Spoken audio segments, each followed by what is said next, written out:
Well, for more, we can cross to London and speak to Amnesty International's Raha Bahraini. Hello to you, Raha. Thank you for speaking to Paris Direct. You've been covering this unrest in Iran. What have you found?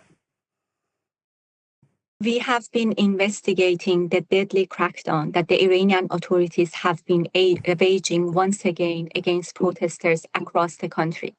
Over the past week, we have spoken to dozens of informed sources, including protesters, victims, eyewitnesses, journalists, and human rights defenders. And they have consistently described how security forces have been using rifles, shotguns loaded with hunting ammunition, beatings, water cannon, and tear gas to intimidate, disperse, and punish protesters. Unfortunately, once again, Iranian people are being met with deadly protest dispersals by the security forces in Iran, who kill and injure unarmed protesters with total impunity. People in Iran are daring to express outrage at decades of deepening poverty, economic decline, and political repression. And the Iranian authorities are once again using their well-honed machinery of repression to crush and wipe out dissent. But the situation feels different. Despite repeated gunfire and relentless repression, people have kept pouring into the streets, demanding fundamental change, freedom, and dignity.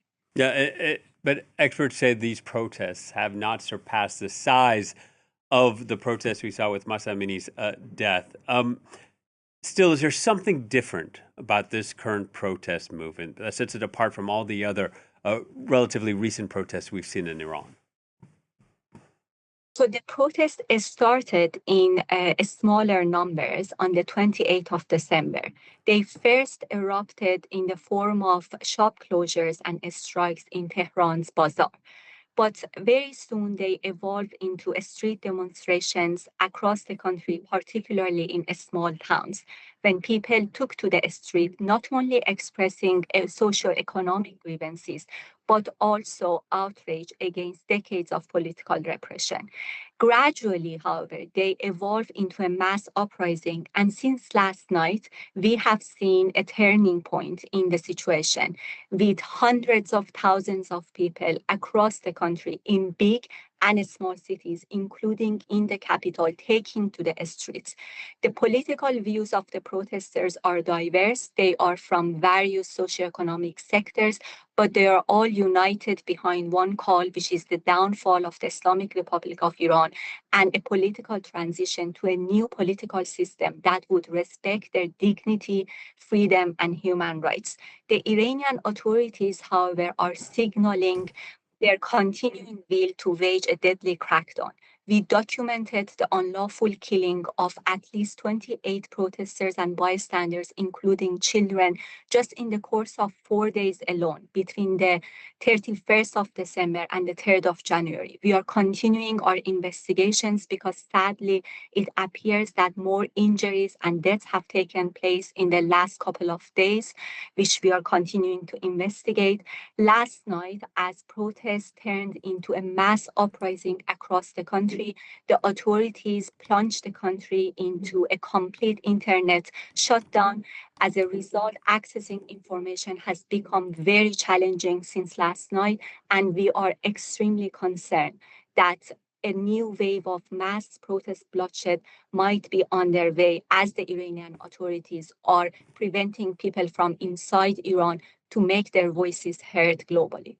Real quickly, there is some speculation whether there might be a foreign military intervention in Iran. If there were, would that put civilians at greater risk?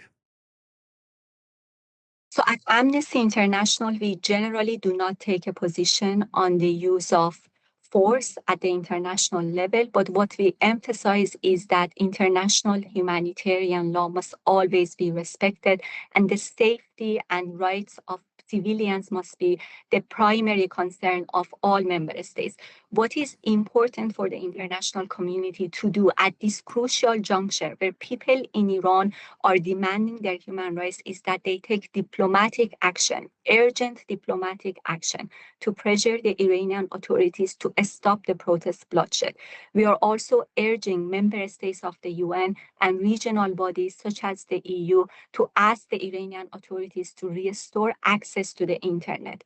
Moreover, we have recalled that these continuous waves of protest bloodshed that have rocked Iran in recent years are due to a climate of systemic impunity that prevails in the country. Security forces enjoy absolute impunity for crimes under international law, such as murder, torture, rape, and enforced disappearances. It is therefore crucial that Hmm. prosecution authorities around the world initiate criminal investigations under the principle of universal jurisdiction into the crimes committed in Iran. These are measures that can actually help protesters in Iran and give them the space to mobilize and exercise Raha, their human rights. I, I And want. they need the global attention. I'm so sorry, we're running out of time. I want to thank you for your time, Raha Bahraini, joining us from London. Thank you.